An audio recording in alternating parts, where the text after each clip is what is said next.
Hello friends, जय हिंद। स्वागत है आपका आपके अपने चलो होम ट्यूशन पे। दोस्तों CISF ASI LDC 2024 के ऑनलाइन फॉर्म भरे जा चुके हैं। तो जिस जवान ने ऑनलाइन फॉर्म अप्लाई कर दिया है, तो अब आपके पास जो टाइम है वो है अच्छी खासी तैयारी करके अपने सपने को साकार करने का और कांस्टेबल से ASI बनने का जो संघर्ष होता है उसको स्किप करते हुए डायरेक्ट ASI बनने का।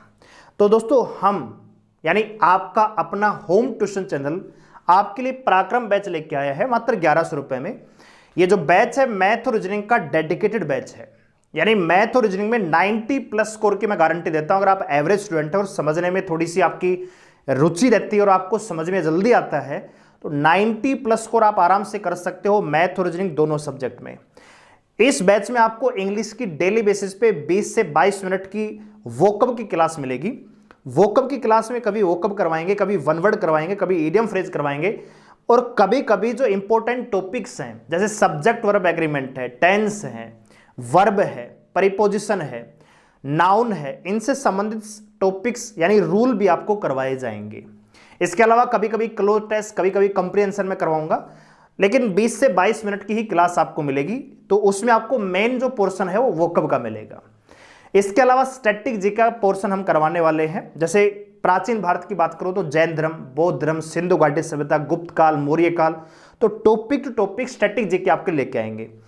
तो आपकी लगभग जीके भी हम यहाँ पे कवर करवाएंगे। तो अगर आप इस बैच में आते हैं तो ये वादा करता हूं 130 से 140 नंबर का स्कोर आप आराम से कर सकते हो केवल इस बैच के दम पर। तो अगर आप CISF ASI LDC के एस्पिरेंट आपने फॉर्म अप्लाई किया है, हमारे एप्लीकेशन का लिंक डिस्क्रिप्शन में है। बहुत सारे जवानों ने विश्वास दिखाया है, बहुत सारे जवान विश्वास दिखाने लग रहे हैं। आपके विश्वास पे खरा उतरेंगे, बेस्ट से बेस्ट कंटेंट देंगे और खाली वो लेवल नहीं पढ़ाएंगे जो आपके एग्जाम में आएगा, उससे अपर लेवल आपको पढ़ाएंगे। SSC CPO CGL लेवल का मैथ मैं आपको देने वाला हूं। तो अगर वो सीखते हैं तो इजी सवाल आप आराम से कर सकते हो। तो आप का स्वागत है आपके अपने एप्लीकेशन होम ट्यूशन पे। तो प्ले स्टोर से या हमारे लिंक से आप डाउनलोड कर सकते हो। डाउनलोड करने के बाद आपको रजिस्टर करना है, लॉगिन करना है। जब आप लॉगिन कर लेंगे तो पेड कोर्स का सेक्शन मिलेगा, वहां पे जाके इसको बाय नाउ कर सकते हो। ठीक है, अब आज की क्लास क्या है, डेली बेसिस पे एक दिन मैथ और एक दिन रीजनिंग की। डेली मैथ एक प्रकार से आप कह सकते हो कि कैप्सूल क्लास, घाघर में सागर। डेली 10 से 15 सवाल हम लेके आएंगे जो मोस्ट इंपॉर्टेंट रहेंगे। और ये सारे के सारे सवाल मैं ऐसे ही उठा के नहीं लेके आ रहा हूं। ये सारे वो सवाल हैं जो या तो RPF में, RPF SI में, CPO में, CGL में या किसी और वनडे एग्जाम में आए हुए होंगे। तो ये जो क्लास है आपके लिए थोड़ा सा इंटरेस्ट जगाएगी, क्योंकि मैं अच्छी तरीके से जानता हूं कि 4 से 5 साल जब कोई जवान दूर रहता है पढ़ाई से, क्योंकि 3 साल तो मिनिमम चाहिए, 5 साल की रेगुलर सर्विस तो मिनिमम क्वालिफिकेशन है। तो अगर कोई बच्चा 12वीं पास करके गया, उसने बाद में BA की होगी, अगर कोई बच्चा BA करके भी गया होगा तब भी 5 साल पढ़ाई से दूर रहा, तो थोड़ा सा यहां पे इंटरेस्ट जगाने की बातें हैं। तो डेली बेसिस पे ये क्लास आपको मिलेगी एक फिक्स टाइम पर। तो डेली बेस पे उसी टाइम पर ये क्लास अपलोड हो जाएगी, आप इसको देख सकते हो। रिकॉर्ड ये क्लास मिलेगी, आप इसको स्लो कर सकते हो, स्पीड कर सकते हो, रिपीट कर सकते हो। ठीक है,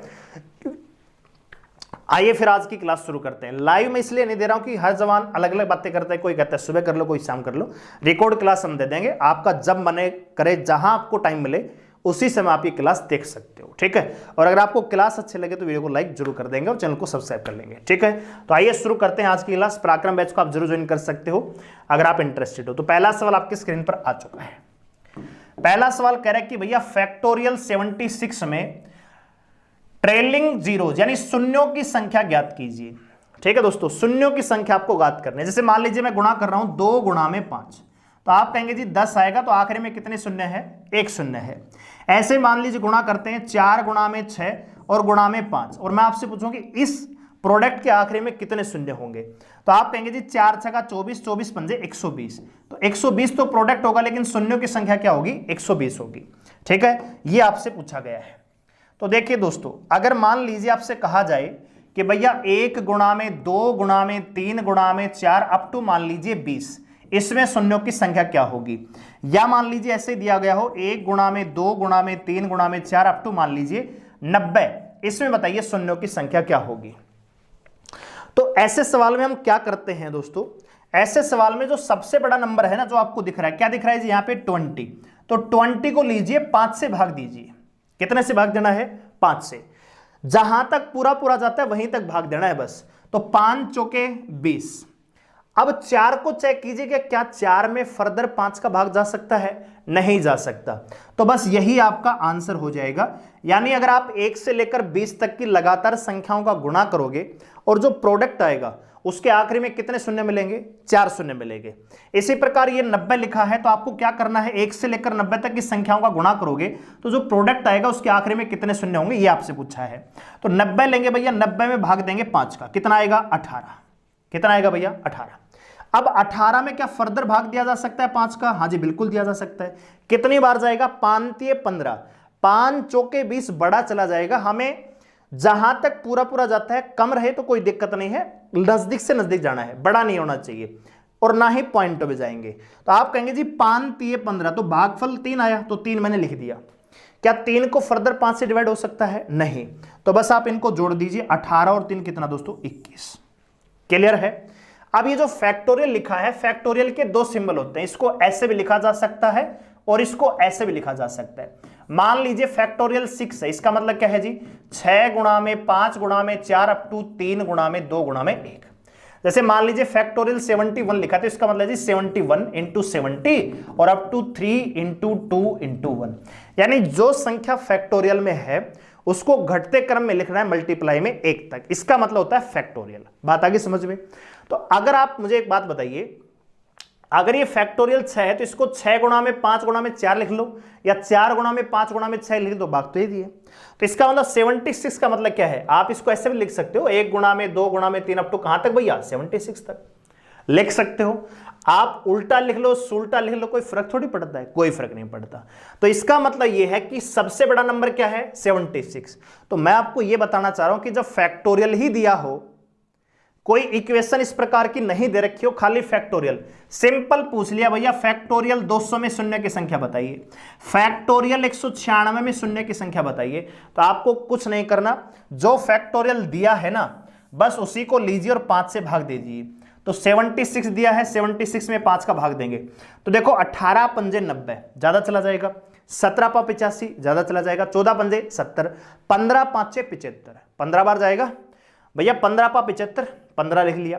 क्या 15 में 5 का फर्दर भाग जाएगा? बिल्कुल जाएगा, तो लिख लीजिए 15, 5 का भाग देंगे तो 5 तिये 15, कितना आएगा जी? 3। क्या 3 में फर्दर 5 का भाग जाएगा? नहीं जाएगा, तो 15 और 3 18। तो सवाल का आंसर क्या होगा जी? 18 शून्य मिलेंगे। यानी जब आप 1 से लेकर 76 तक की संख्याओं का गुणा करेंगे और जो प्रोडक्ट आएगा उस प्रोडक्ट के आखिरी में आपको कितने शून्य मिलेंगे? 18 शून्य मिलेंगे। क्लियर है?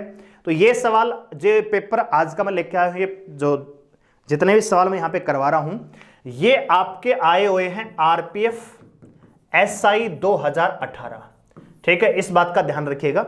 ऐसे ही सवाल मैं अपनी मर्जी से उठा के नहीं लिया कि भैया एक सवाल यहां से लिया, नहीं, पूरा मॉक टेस्ट में से उठाते हैं ताकि ये एहसास हो कि हाँ इस प्रकार के सवाल पहले आए हैं, आगे भी इस प्रकार के आ सकते हैं। आइए अगला सवाल। अगला सवाल आपकी स्क्रीन पर यह रहा दोस्तों, कह रहा है कि एक गिफ्ट बॉक्स में 10 कड़े हैं। कितने कड़े हैं जी? 10 हैं।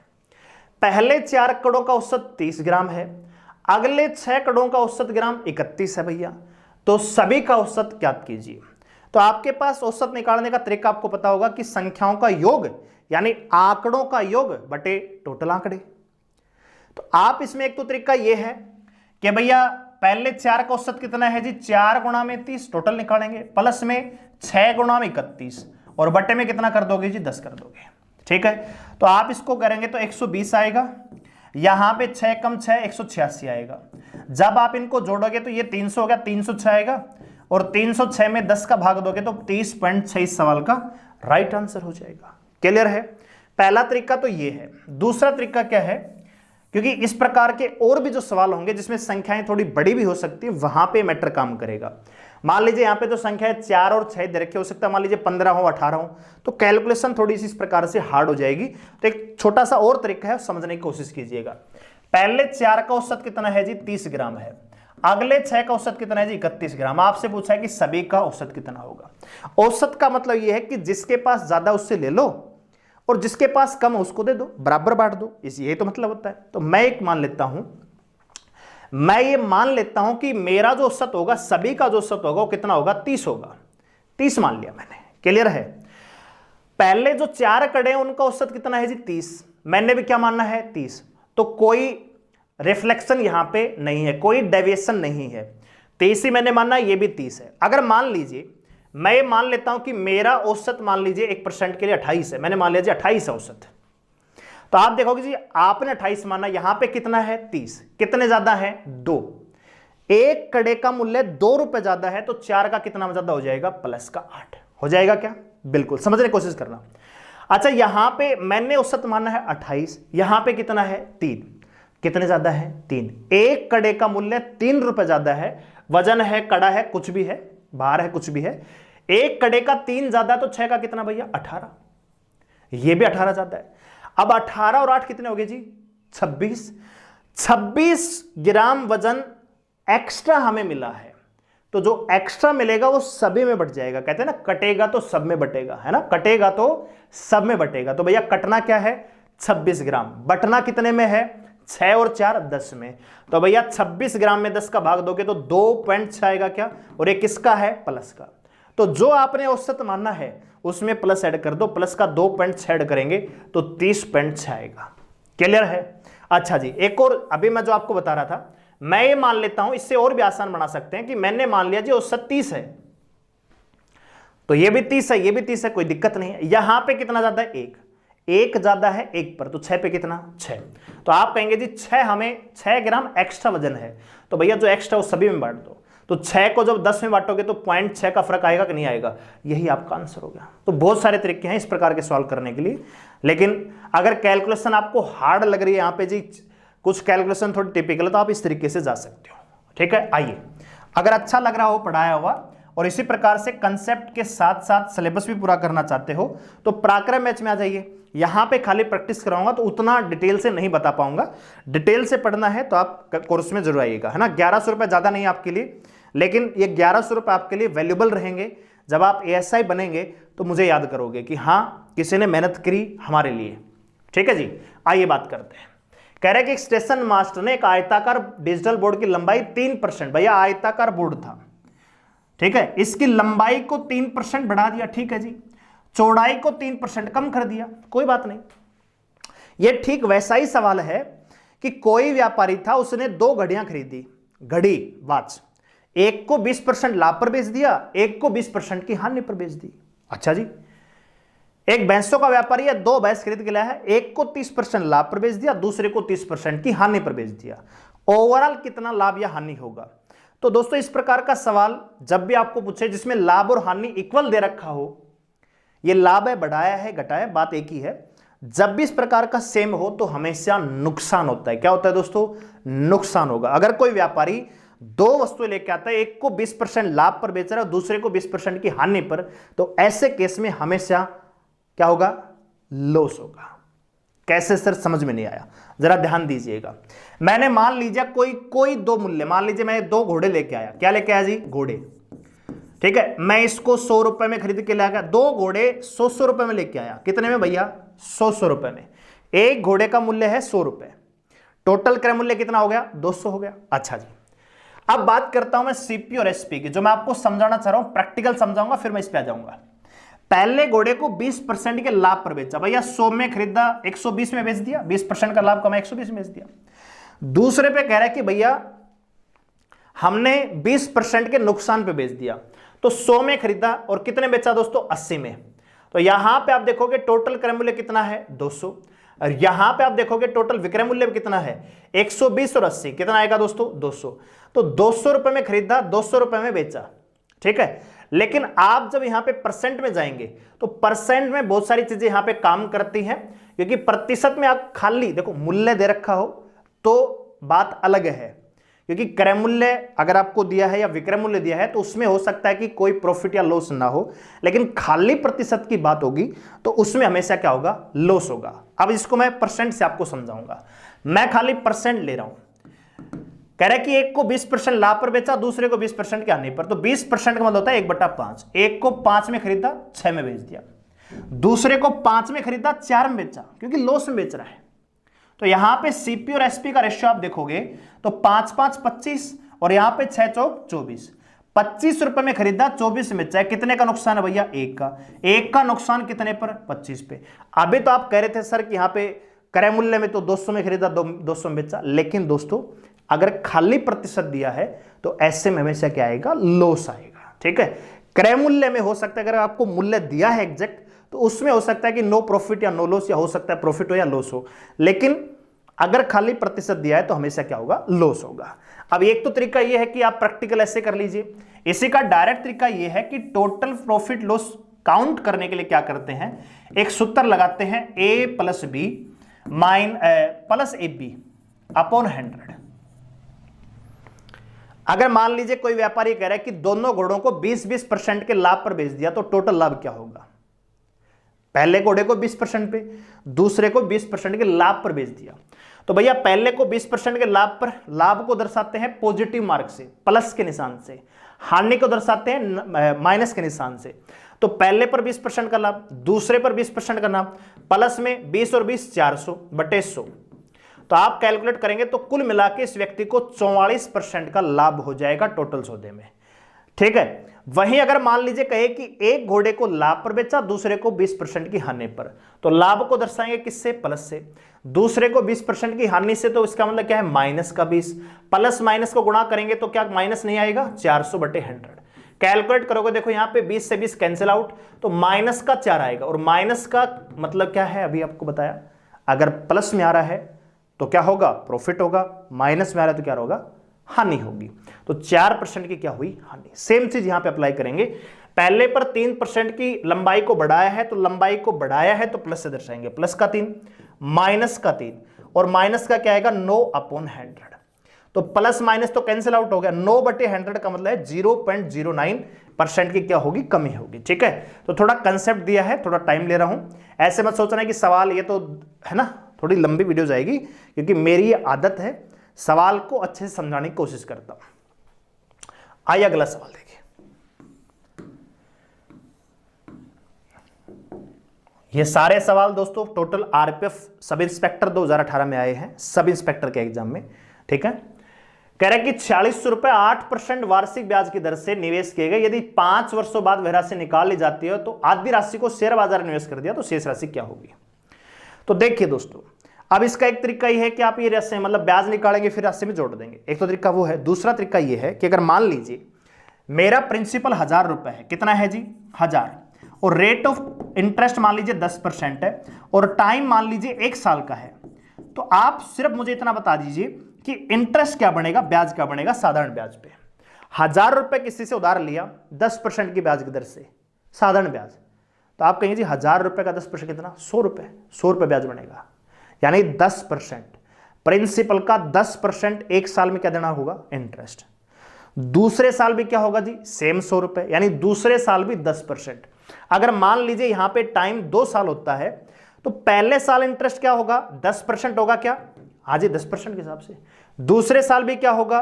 10% होगा। तो अगर मैं आपसे कहूं कि 2 साल बाद टोटल इंटरेस्ट क्या होगा, तो एक तो तरीका यह है कि आप सूत्र लगाएंगे 1000 गुणा में 2 साल गुणा में 10 बटे 100। दूसरा तरीका यह है कि पहले साल 10%, दूसरे साल 10%, तो कुल मिला के जो इंटरेस्ट होगा वो 20% होगा। किसका? प्रिंसिपल का। और 20% होता है 1000 रुपए का 200 रुपए, तो 200 रुपए का क्या मिलेगा आपको? ब्याज मिलेगा। क्लियर होगी बात? अच्छा जी, अगर प्रिंसिपल को मैं 100% मान लूं, 100% मान लूं, और मैं यहां पे अमाउंट की बात करूं, अमाउंट क्या होगा? तो भैया 100% और 20% ये तो 120% आपको क्या मिलेगा? अमाउंट मिलेगा। 100 रुपए 100 प्रिंसिपल हमेशा 100% होता है। जो रेट आप लगा रहे हो, जितने साल लगा रहे हो उतने का मल्टीप्लाई हो जाता है, वो इंटरेस्ट होता है। और जब प्रिंसिपल में आप इंटरेस्ट जोड़ दोगे तो क्या बनेगा? अमाउंट बन जाएगा, मिश्र धन बन जाएगा। ठीक है, तो पारंपरिक तरीकों को थोड़ा छोड़िए, नई चीजें सीखे ताकि सवाल को आसानी से जल्दी किया जा सके। ठीक है, अब इस सवाल में आप कैलकुलेशन में फंसते रहो, या आप ये कह सकते हो कि जी टोटल जो अमाउंट यहां पे होगा वो क्या होगा जी? देखो 8 पंजे 40, 40% का ब्याज मिलेगा। मुझे नहीं पता प्रिंसिपल अभी कितना है, 40% क्या मिलेगा? इंटरेस्ट मिलेगा। और प्रिंसिपल हमेशा क्या होता है? हमेशा 100%। तो अमाउंट की अगर मैं बात करूं तो आप कहेंगे जी अमाउंट होगा 100% तो प्रिंसिपल है आपका, प्लस में भैया 40% आपका क्या है, इंटरेस्ट। तो टोटल जो अमाउंट होगा क्या होगा, 140%। और 140% किसका दोस्तों, 4600 का। तो भैया 4600 का 140% जब आप निकालोगे तो यह आएगा 6440 रुपए। और 6440 रुपए में इसने आधे पैसे शेयर बाजार में निवेश कर दिए, तो इसके पास कितने बचेंगे दोस्तों, 3220 रुपए। क्लियर है? तो थोड़ा सा अलग समझाने की कोशिश है ताकि समझ में आए और आपको अच्छा लगे कि हाँ कुछ नई बातें सीख रहे हैं, है ना। पारंपरिक कई बच्चे, कई जवान तो क्या करते हैं, क्योंकि मैंने भी सर्विस कर रखी है आईटीबीपी में, 4 साल मैंने जॉब की है कांस्टेबल पे। आरएस अग्रवाल उनके पास बुक होती है, उसी में लगे रहते हैं। उसमें इतने लंबे लंबे सॉल्यूशन है, समझ में नहीं आता। एक्स मान के सवाल नहीं करने, ठीक है। आपके पेपर में एक भी सवाल ऐसा नहीं होगा जिसमें आपको एक्स मारना पड़े, ठीक है। तो चीजों को सीखे, सवालों को जल्दी करने के तरीके सीखे और सफलता पाइए। हमें भी गर्व होगा कि हमने भैया एएसआई बनवाए हैं इस बार, ठीक है। चलिए यहां पे अगला सवाल देखिए। एक थैले में 12, 13, 11 के अनुपात में पुराने सिक्के हैं भैया। एक थैला है, उसमें अलग अलग सिक्के हैं। सिक्के कितने रुपए के हैं, 3 रुपए, 4 रुपए और 5 रुपए। हालांकि 3 और 4 रुपए के सिक्के आपने देखे नहीं होंगे, लेकिन मान लीजिए, मैथ में क्या होगा, मानना पड़ेगा। अच्छा जी, यदि सिक्कों का कुल मूल्य 572 रुपए है तो 3 रुपए मूल्य वाले सिक्कों की संख्या क्या होगी। 3 रुपए का सिक्का आपने देखा है क्या, नहीं, मैंने तो नहीं देखा, 4 का भी नहीं देखा, लेकिन ये कह रहा है तो मानना पड़ेगा, ठीक है। सिंपल सा सवाल है, बस आप समझ लीजिए। भैया अनुपात क्या दे रखा है, 12। सिक्के कौन कौन से, पहले तो ये देख लीजिए। सिक्के हैं जी, 3 रुपए का सिक्का है, एक थैला है ना, थैला है, उसमें 3 रुपए के भी सिक्के डाल रखे हैं, 4 रुपए के भी सिक्के हैं और 5 रुपए के भी सिक्के हैं। और इनकी जो संख्या का अनुपात है ना, संख्या का अनुपात 12:13:11 है। यानी 3 रुपए के 12 सिक्के हैं, 4 रुपए के 13 सिक्के हैं और 5 रुपए के 11 सिक्के हैं। और आपको दिया क्या है दोस्तों, मूल्य। इनकी कॉस्ट दे रखी, कितने रुपए इनसे बढ़ेंगे। तो आपको क्या करना पड़ेगा, संख्या को पैसों में बदलना पड़ेगा, रुपए में बदलना पड़ेगा। तो आप मुझे बताइए, अगर 3 रुपए के उस थैले में 12 सिक्के हैं तो टोटल मूल्य कितना बढ़ेगा। आप कहेंगे जी 36 रुपए। इसी प्रकार 4 रुपए के 13 सिक्के तो रुपए कितने बढ़ेंगे जी, 52 और 5 रुपए के 55, ठीक है। अब मेरे अकॉर्डिंग रेशियो में टोटल अमाउंट क्या होगा, तो 5 2 7 और 6 13, 5 5 10 3 13 और 1 14, 143। लेकिन है कितना दोस्तों, 572। 143 का मान 572 है, एक का मान कितना आएगा दोस्तों, 4। यानी 1 अनुपात का मान 4 है, तो 12 का मान कितना आएगा भैया, 48। तो आप कह सकते हो जी 3 रुपए के 48 सिक्के हैं उसमें। यहां पे 13 चौके 52, तो 4 रुपए के 52 सिक्के हैं। और इसी प्रकार 44 सिक्के ऐसे हैं जो 5 रुपए के हैं। आपसे पूछा क्या है, 3 रुपए, तो 48 सवाल का आंसर, ठीक है। कुछ भी निकाल सकते हो। तो उम्मीद करता हूं आपको समझ में आ रहा होगा, अच्छा लग रहा होगा। सेशन को लाइक कर सकते हो, शेयर कर सकते हो। और इसी प्रकार हमारे साथ जुड़ के तैयारी करने के लिए, समझ के चीजों को, ताकि एग्जाम में देखो, ट्रेनिंग में जितना आपने अभ्यास किया होगा उतना ही अब आप जब कभी युद्ध होगा या आवश्यकता पड़ेगी तो आप अपना खून बचाएंगे, कहा जाता है ना। वही सेम चीज यहाँ पे, तैयारी रेगुलर कीजिए, एक टाइम टेबल बना लीजिए, जब भी आपको स्लॉट मिले पढ़ते रहिए, ठीक है।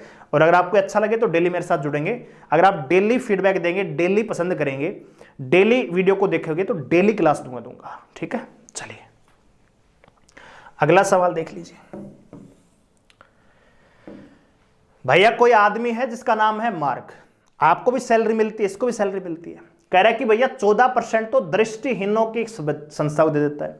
अपने वेतन का 14% दे दिया दृष्टिहीन, ब्लाइंड पर्सनों को दान दे दिया, 16% अनाथों को दे दिया, 12% दिव्यांगों को दे दिया, और वह अपने वेतन का 13% हिस्सा मेडिकल कैंप भी लगाता है उस सैलरी में से। और इन सब के बाद उसके पास 24,570 रुपए बचते हैं। तो भैया उसको दिव्यांगों को कितनी राशि वह दान करता है, यह आपको बताना है। बहुत ही सिंपल सवाल है। टोटल सैलरी मुझे नहीं दी है और सवाल है प्रतिशत का। तो प्रतिशत में कोई चीज अगर माननी हो तो 100 मानी जाएगी। क्या मानी जाएगी, 100। तो मैंने मान लिया भैया उसको मिलते हैं कितने रुपए, 100 रुपए मिलते हैं। ये मैंने मान लिया इसका कुल वेतन। क्या मान लिया जी, इसको मैंने मान लिया भैया, मुझे नहीं पता क्या मिलता है, कितना मिलता है, 100 रुपए मान लिया, 100 रुपए मिलते हैं। 100 में से 14 देता है भैया दृष्टिहीन, ध्यान रखना। 14% दे दिया दृष्टिहीनों को, 100 में का 14% 14 ही होगा। अच्छा जी, 16% दे दिया अनाथों को, 12% दे दिया दिव्यांगों को। अच्छा जी, 13% उसने मेडिकल कैंप में भी दे दिया। ठीक है, 100 रुपए में से 4 अलग अलग खर्चे कर दिए। कितने हो गए जी? 16 और 14 30 और 25 55। 55% वो खर्च कर चुका है, राइट। तो बचा कितना? 45%। भैया टोटल 100 रुपए में से 55 खर्च कर दिए, तो शेष कितने बचे? तो आप कहेंगे जी शेष तो 45% बचा। तो भैया 45% का ही तो मान दे रखा है, कितना है? 24,570। तो आपसे अगर पूछा क्या है, कह रहा है कि दिव्यांगों की संस्था को कितना परसेंट दान दिया, तो दिव्यांगों को तो 12% दिया है। 45% का मान दिया है, 12% का मान पूछा है, तो भैया 24,570 बटे में क्या जाएगा? जो दिया है वो बटे में आएगा और जो पूछा है वो गुणा में। परसेंट से परसेंट कैंसिल आउट हो जाता है। 9 से काटिए, 9 पंजे 45, 9 दूनी 18, 9 साते 63, 9 तिया 27। 5 से काटिए, 5 5 25 और यहां पे 5 चौक 20, 5 छंगा 30, 12 छक्की 72, असल पाई 7, 12 चौके 48 और 7 55, असल पाई 5, 12 पंजे 60 और 5 65, 6552 रुपए उसको मिलते हैं। खत्म, इतनी सी बात थी। ठीक है, और अगर आपसे मान लीजिए पूछा जाए कि टोटल सैलरी कितनी मिलती है, तो आपको 45% का मान दिया है 24,570। अगर टोटल सैलरी पूछेगा तो 100% का मान निकाल देंगे। ठीक है, तो 100% कितना आएगा दोस्तों? यहां पे 00 27,300 रुपए उसको मिलते होंगे। ठीक है, चलिए आइए अगला सवाल देखिए, काफी इंटरेस्टिंग ये सवाल है, और अगर आपको अच्छा लग रहा हो तो लाइक करेंगे, और इसी प्रकार पढ़ना है तो पराक्रम बैच को ज्वाइन करेंगे। एप्लीकेशन का लिंक डिस्क्रिप्शन में है, आप उसको डाउनलोड कर सकते हो। डाउनलोड करने के बाद रजिस्टर करना है, लॉगिन करना है। लॉगिन करेंगे तो पेड कोर्स का सेक्शन मिलेगा, उसमें जाके आप पराक्रम बैच को ज्वाइन कर सकते हो। ठीक है, चलिए कह रहा है कि एक व्यक्ति 20 किलोमीटर पर आवर की गति से साइकिल चलाकर हॉस्टल से कॉलेज जाता है तो 9 मिनट लेट हो जाता है। ठीक है, जरा सवाल के कंसेप्ट को समझिएगा। ये भैया स्कूल में पहुंचने का टाइम है, मान लीजिए मैं मान लेता हूं भैया 8 बजे पहुंचना है उसको स्कूल में। कितने बजे पहुंचना है? 8 बजे। अच्छा जी, कह रहा है कि जब ये 20 किलोमीटर पर आवर की स्पीड से जाता है ना, तो ये स्कूल में 9 मिनट लेट पहुंचता है। कब पहुंचता है भैया? 8:09, है ना, यही तो मतलब हुआ। टाइम था 8 बजे का, ये 8:09 पे पहुंच रहा है। अगले दिन भैया ये गया 24 की स्पीड से, अगले दिन इसने स्पीड थोड़ी सी बढ़ाई, 24 किलोमीटर पर आवर की स्पीड से गया भैया, तो 8 मिनट जल्दी पहुंच गया। पहुंचना था इसे 8 बजे, ये पहुंच गया भैया 7:52। तो कितना मार्जिन है दोस्तों? आप कहेंगे 9 मिनट पहले पहुंच रहा था, ये तो 9 मिनट एक्स्ट्रा हो गए, और यहां पे 8 मिनट कम पहुंच रहा है, तो टोटल मिनट का डायरेक्शन कितना हो गया? Duration 17 minute. 17 मिनट का यहां पे क्या है? गैप है। ठीक है, आइए अब छोटी सी बात और समझते हैं। अगर दूरी कांस्टेंट है ना, दूरी अगर कांस्टेंट है तो चाल और समय का जो अनुपात है एक दूसरे के विपरीत होते हैं। मतलब क्या है सर? अगर मान लीजिए आपको दिल्ली से जयपुर जाना है, तो अगर आपकी बस की स्पीड 60 किलोमीटर पर आवर होगी तो हो सकता है टाइम थोड़ा ज्यादा लगेगा, लेकिन अगर वही बस मान लीजिए 100 किलोमीटर पर आवर की स्पीड से चलेगी तो टाइम क्या हो जाएगा? उसी रेशियो में कम हो जाएगा। यानी स्पीड से जाओगे तो टाइम कम लगेगा, धीरे जाओगे तो टाइम ज्यादा लगेगा। वही इसका अपोजिट आप बोल सकते हो, अगर आपको जल्दी पहुंचना है तो जल्दी जाना पड़ेगा, टाइम कम करना है तो स्पीड बढ़ानी होगी, है ना। और अगर आप टाइम है आपके पास और टाइम बढ़ाना चाहते हो स्पीड कम कर दीजिए। यानी दूरी क्या है? कांस्टेंट है। जाना दिल्ली से जयपुर ही है, स्पीड ज्यादा करोगे तो टाइम घट जाएगा, स्पीड कम करोगे तो टाइम बढ़ जाएगा, उसी के जस्ट अपोजिट रेशियो में। तो ध्यान दीजिएगा, यहां पे दिया क्या है दोस्तों? यहां पे दिया है चाल। कह रहा है कि चाल पहले कितनी थी जी? 20 किलोमीटर पर आवर। अब दूसरे दिन कितनी होगी? 24 किलोमीटर पर आवर। तो समय क्या होगा जी? तो आप देखोगे 6 से कट जाएगा, 6 से नहीं 4 से, 4 6 24 और 4 5 20। समय का मैंने रेशियो ले लिया, स्पीड लिख दी, समय का रेशियो। तो इसका मतलब ये है अगर 20 किलोमीटर पर आवर की स्पीड से जाएगा तो उसको टाइम लगेगा 6 यूनिट, और अगर 24 की स्पीड से जाएगा तो टाइम लगेगा 5 यूनिट। पहले लग रहा था 6 मिनट, अब लग रहा है 5 मिनट। कितना मार्जिन है जी? 1। और 1 का मान कितना है जी 17। तो 1 का मान 17 है तो 5 का मान कितना आएगा 85 मिनट, और यहां पे 17 है कि 102 मिनट। तो यहां पे आप समझ सकते हो कि 20 किलोमीटर पर आवर की स्पीड से जाएगा तो 102 मिनट लगेंगे उसको। वहीं अगर 24 किलोमीटर पर आवर की स्पीड जाएगा तो 85 मिनट लगेंगे। तो कितना मार्जिन है 17 मिनट है कि नहीं है। आपसे पूछा क्या है दूरी ज्ञात कीजिए। दूरी का सूत्र क्या है चाल गुणा में समय।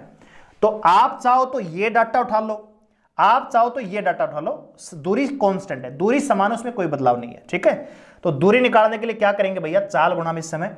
तो चाल है मेरी 20 किलोमीटर पर आवर और समय मुझे दे रखा है 102 मिनट। तो मिनट को आवर बदलेंगे 60 से गुणा करेंगे, 20 से कटेगा 20 या 60, 3 तिया 9, 3 चौक 12, 34 किलोमीटर पर आवर आ जाएगा। ठीक है, आप इससे भी कर सकते हो। इससे कैसे करेंगे जी 24 गुणा में 85, आवर बदलेंगे तो 60 भैया।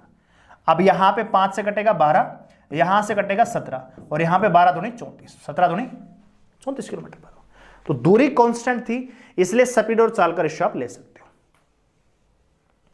अगला सवाल देखिए,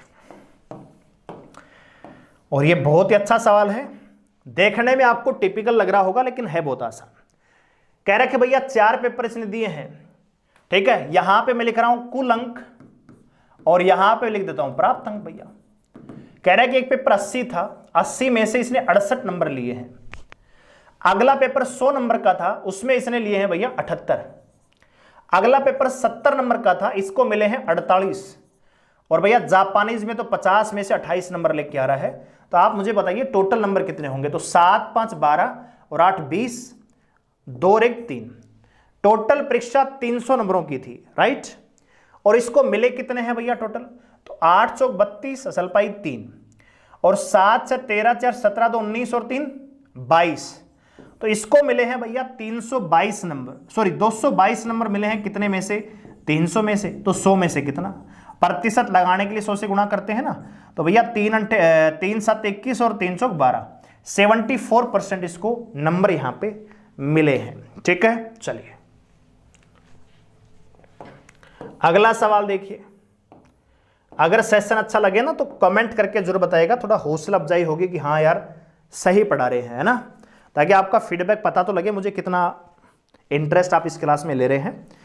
और अगर आप रेगुलर इस क्लास को जुड़ोगे तो मैथ आपको समझ में आने लग जाएगा और आपका इंटरेस्ट भी जगेगा। ठीक है, और आप चाहो तो इस वीडियो को थोड़ा स्पीड करके भी देख सकते हो। अगर आपको लग रहा है कि थोड़ा टाइम ज़्यादा ले रहा हूँ, स्पीड कर लीजिए, थोड़ा सा स्पीड बढ़ा लीजिए। ठीक है, तो जल्दी जल्दी वीडियो चलने लग जाएगी, है ना। चलिए, कह रहा है कि एक ट्रेन है जो 342 मीटर लंबे पुल को तो पार कर देती है 57 सेकंड में। वहीं एक साइन बोर्ड, साइन बोर्ड का मतलब होता है कि लिखा है भैया इधर जाना है उधर जाना है, एक पोल सा लगा है। तो आप एक चीज तो जानते होंगे कि जब भी ट्रेन किसी पोल को पार करती है, किसी वृक्ष को पार करती है, किसी व्यक्ति को पार करती है, तो एक्चुअल में ट्रेन की लंबाई ही खुद की ही लंबाई को पार करती है, क्योंकि ट्रेन की लंबाई में व्यक्ति, वृक्ष या पोल की लंबाई ना के बराबर होती है। ठीक है, लेकिन वही ट्रेन अगर किसी पुल को, प्लेटफॉर्म को पार करेगी या किसी सुरंग को पार करेगी तो ट्रेन की लंबाई और पुल की लंबाई दोनों ऐड होते हैं, जानते होंगे। तो देखिए बहुत ही आसान सवाल है।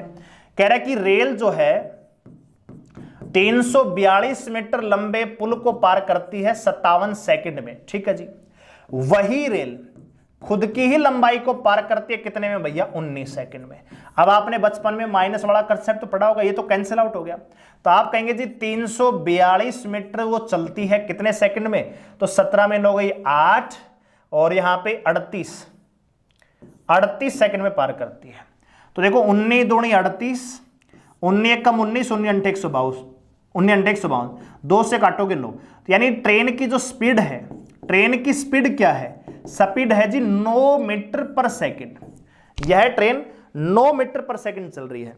यहां से आप ये भी निकाल सकते हो, ये भी निकाल सकते हो, जो आसान है वो कर लीजिए। तो मैं दोनों करके दिखा देता हूं। अगर 1 सेकंड में 9 मीटर चल रही है तो 57 सेकंड में कितना चलेगी। तो देखो 9 7 63, असल पाई 6, 9 पंजे 45 और 6 51, तो 513 मीटर। यानी इस ट्रेन ने 57 सेकंड में कुल मिला के 513 मीटर दूरी तय की है, जिसमें 342 पुल की लंबाई है। तो ट्रेन कितना भैया 171। और दूसरा, अगर ये ट्रेन 19 सेकंड चली है, खाली रेल की ही लंबाई पार की है, तो इसकी स्पीड कितनी है 9 मीटर, तो 19 निमा 171, तो ट्रेन की लंबाई 19 निमा 171। कैसे भी कर लीजिए, आंसर चेंज नहीं होगा। ठीक है, तो उम्मीद करता हूं समझ में आया होगा। अगला सवाल देखिए, कह रहा है कि सहायक परियोजना है, इस कंपनी में 500 पुरुष मेल हैं। पुरुष कितने हैं भैया 505, और महिलाएं भी कितनी हैं 505 है, यानी पुरुष और महिलाओं की संख्या क्या है बराबर है। अच्छा जी, सभी कर्मचारियों औसत उत्पादन 500 कॉल्स प्रतिदिन, यानी सभी टोटल कंपनी का जो औसत है वो कितना है जी 55, सभी का औसत है वो 55। ठीक है, पुरुषों की कितनी है भैया, इनका भी 55 है, तो महिलाओं की कितनी, जब टोटल 55 है, इधर भी 55 है, तो यहां भी क्या आएगा दोस्तों 55 ही आएगा। क्यों आएगा, अगर मान लीजिए यहां पे सभी का औसत 52 होता और ये 55 है, तो मैं कहता कि जी ये 3 ज्यादा है, तो इधर 3 कम होना चाहिए था, तो उस कंडीशन में औसत होता जी 49। ठीक है, तो बात समझ रहे हो, डेविएशन मेथड का यहां पे प्रयोग कर रहे हैं। तो अगर इधर डेविएशन 0 है ना, अगर इधर डेविएशन 0 है तो इधर भी डेविएशन क्या होगा 0 होगा। अगर मान लीजिए टोटल औसत 1% में मान लेता हूं कि पूरी कंपनी का औसत मान लीजिए 57 था जी, इधर कितना है 55, तो 55 क्या है जी माइनस का 2 है, तो इधर भैया प्लस का 2 होना चाहिए था, 59 हो जाता। सिंपल सा सवाल था ये, क्लियर है।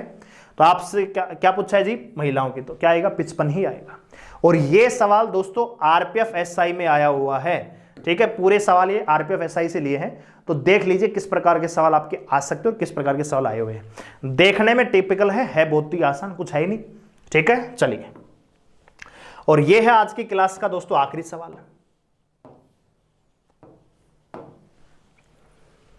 कह रहा है कि 2 वर्षों के लिए समान दर पर निवेश की गई समान राशि पर प्राप्त चक्रवृद्धि ब्याज और साधारण ब्याज की राशियों का जो अंतर है 32 रुपए है। यदि ब्याज की दर 4% है तो निवेश की गई राशि क्या होगी। तो देखिए, साधारण ब्याज और चक्रवृद्धि ब्याज में फर्क बस इतना है, साधारण ब्याज हमेशा किस पे लगता है, आपके मूलधन पे लगता है, लेकिन चक्रवृद्धि ब्याज क्या होगा, वो पिछले साल के मूलधन पे भी ब्याज लग जाएगा। ब्याज पर तो मतलब ब्याज पर भी ब्याज लगेगा। क्लियर है। जैसे मान लीजिए मैं आपसे कहूं कि 1000 रुपए मेरा प्रिंसिपल है, कितना है जी 1000 रुपए, रेट ऑफ इंटरेस्ट मान लीजिए 10% है और टाइम है जी 2 साल। मैं आपसे पूछूं एसआई क्या होगा, तो आप कहेंगे जी 1 साल का 10%, 2 साल का 20%, तो भैया कितना हो गया 200 रुपए आपका एसआई होगा। लेकिन मैं आपको पूछूं कंपाउंड इंटरेस्ट क्या होगा, तो कंपाउंड इंटरेस्ट ये होगा कि जी पहले साल तो आपका 10% के हिसाब से लगेगा, तो पहले साल का ब्याज क्या लगेगा जी 100 रुपए। अगले साल क्या होगा, अगले साल इस प्रिंसिपल पे तो लगेगा, यानी यहां से तो 100 रुपए लेगा ही लेगा, यहां से भी 10% लगेगा, तो 10 रुपए, तो टोटल जो विक्रम जो 2 साल का हो जाएगा 210 रुपए हो जाएगा, यानी 21% एक्स्ट्रा हो जाएगा। क्लियर है। तो कंपाउंड इंटरेस्ट में क्या होता है कि प्रिंसिपल पर तो ब्याज लगता ही लगता है, इंटरेस्ट पे भी ब्याज लगता है। और जब ये अंतर वाला सवाल हो तो आपको यूज करना चाहिए ट्री मेथड। ठीक है, ट्री मेथड बहुत आसान है। क्या करते हैं ट्री मेथड में जी, ट्री मेथड में जो रेट है इसको तोड़ लीजिए। 4% का मतलब होता है 1/25, 4/100 करेंगे तो 1/25 आएगा। अब ये जो नीचे वाला नंबर इसकी उतनी ही पावर कर लीजिए जितना टाइम दे रखा है। कितना टाइम दे रखा है 2 साल, तो 25 की पावर 2। तो मैंने मान लिया प्रिंसिपल कितना भैया 625। ठीक है, प्रिंसिपल मैंने मान लिया है 625। अब भैया यहां पे इंटरेस्ट लगाइए, कितने टाइम है दोस्तों 2 साल, पहला साल दूसरा साल। पहला साल प्रिंसिपल पे ब्याज लगेगा 4% की तरह से, यानी 1/25, कितना आएगा जी 25। दूसरे साल भी क्या लगेगा जी 25। सिंपल इंटरेस्ट दोनों साल का क्या होगा सेम होगा, 25 रुपए पहले साल, दूसरे साल भी 25 रुपए। लेकिन कंपाउंड इंटरेस्ट क्या कहता है कि पहले साल तो प्रिंसिपल ही था, तो प्रिंसिपल में 25 रुपए हमने ले लिया कंपाउंड इंटरेस्ट। दूसरे साल जब हम दूसरे साल पे आए तो हमने प्रिंसिपल पे लगा दिया हाँ जी 25 रुपए।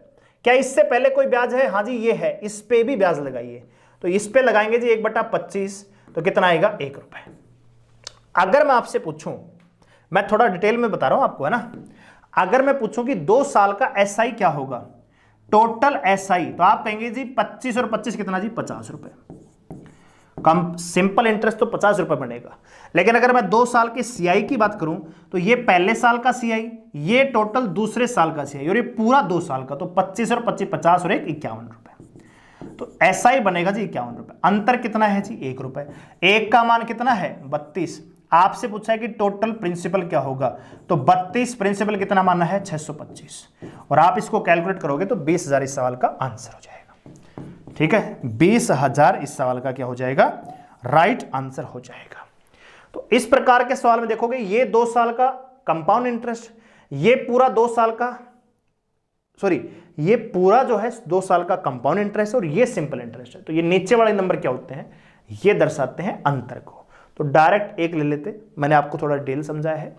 तो ये थे आज के सवाल, ठीक है, और डिटेल से मैंने समझाने की कोशिश की है। उम्मीद करता हूं आपको अच्छा लगा होगा और कुछ समझ में भी आया होगा, और ये भी अच्छा लग रहा होगा कि हाँ कुछ करेंगे, समझ में आएगा, इस प्रकार का सवाल आएगा तो हम कर लेंगे। और ये खाली एक क्लास नहीं है, रेगुलर बेस पे आपको आपके एग्जाम तक की क्लास मिलेगी। तो लाइक करेंगे, कमेंट करके जरूर बताएंगे कि आपको ये क्लास कैसे लगी। और अगर आप इसी प्रकार कंसेप्चुअल टॉपिक्स को पढ़ना चाहते हैं तो हमारी एप्लीकेशन को डाउनलोड कर लीजिए, लिंक डिस्क्रिप्शन में है। एप्लीकेशन डाउनलोड करके रजिस्टर करना है, लॉगिन करना है, और फिर आपको मिलेगा पराक्रम बैच, तो आप उसको ज्वाइन कर सकते हैं। मात्र 1100 रुपये में डेडिकेटेड होकर आपको इसी प्रकार से पढ़ाएंगे।